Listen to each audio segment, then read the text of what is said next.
या कुछ भी करो, शांति हवन करो, तेरहवीं करो। कहने का मेरा मूल भाव ये है कि तेरे ब्राह्मणों को जब तक आप भोजन नहीं करेंगे तो तुम्हारा उद्धार नहीं होगा। और हम आप लोग किस लिए कहते मेरे आंगन में एक बेटा हो जाता?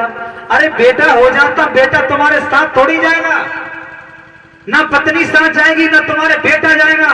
चाहे तुम्हारे 4-4 बेटा क्यों नहीं हो, 10-10 गाड़ी क्यों नहीं हो, 4-4 महल बंगले क्यों नहीं हो।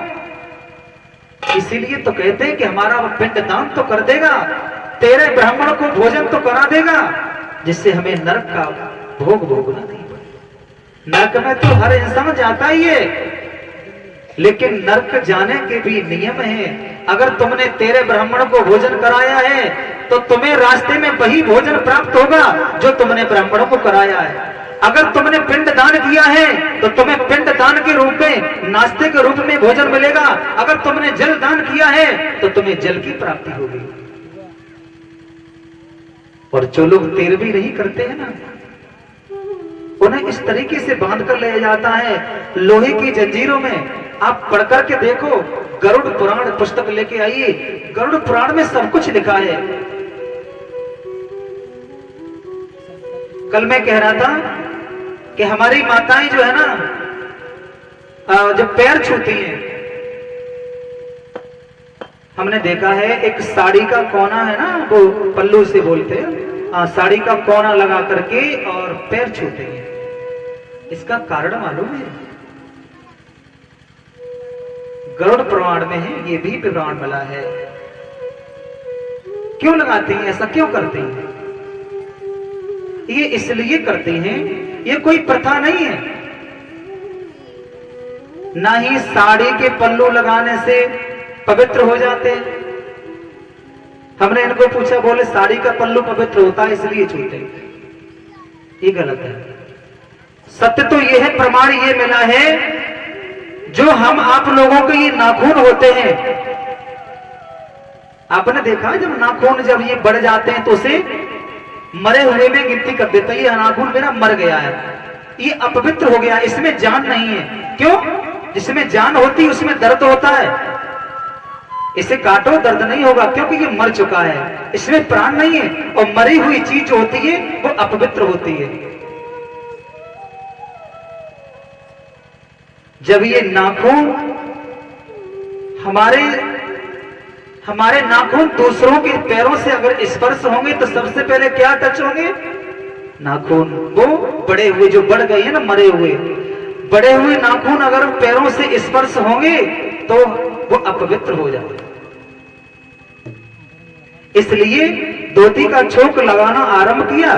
धोती की छोक से हमने अपने नाखून को दाब लिए, उसके बाद हमने पैरों को छुआ। यानी वो जो गंदे नाखून है मरे हुए, वो हमारे साड़ों के पल्लू से दब गए और हम उनके पैर स्पर्श करते। घर में कोई ब्राह्मण आए, उनके पैर स्पर्श कीजिए, संत महात्मा के। इसीलिए साड़ी का जो कोना है इसीलिए लगाते हैं। महाराज जी, जब बात सब सही है, जब बताओ वो साड़ी को पल्लू फिर देव तो वैसा है वो अपवित्र, लेकिन हम दूसरे को तो अपवित्र नहीं करेंगे महाराज। कारण है जब बताओ। देखो कारण जो है, माता बहना है पल्लू को लगा, चलो फिर नाखून छिपा लेती है और लला कहूं तंते आओ, और लला की भाई पल्लू ते नाक जो गिट्ट के पहुंच गई, और बस फिर भाई नाखून दबा लो और पल्लू ते पाए छे ले। दूसरी चीज जो थाली है ना, जो भोजन करने भाई नाक जो पहुंची भाई थाली जो भाई पल्लू ते पहुंच दो तो बहुत पवित्र हो जाते है। रिश्तेदार को खाना दे दो भाई। देखो ये शरीर मेरा है। हमने सुबह आपको बताया था कि हमसे प्रश्न किया था, कथा चल रही थी, बोले शास्त्री जी ये बताइए स्त्री का कौन सा अंग पवित्र होता है? स्त्री का कौन सा अंग पवित्र होता है? और कौन सा अंग अपवित्र होता है। तो ये भी गरुड़ पुराण में लिखा है, स्त्री का कोई भी अंग अपवित्र नहीं है, वो पूर्ण रूप से पवित्र है। तभी तो हमारे भारत देश में हर स्त्री के आगे देवी शब्द लगाया गया है। ऐसा किसी भी देश में नहीं है, ये सिर्फ हमारे भारत देश में है। हर स्त्री के नाम के आगे देवी शब्द लगा, क्योंकि इन्हें देवी का रूप प्राप्त हुआ। स्त्री हर तरीके से पवित्र होती है, लेकिन कब तक होती है? समय समय पर। पुली गोविंद भगवान की प्रसंग जहां चल रहा था वहीं पर आ जाइए।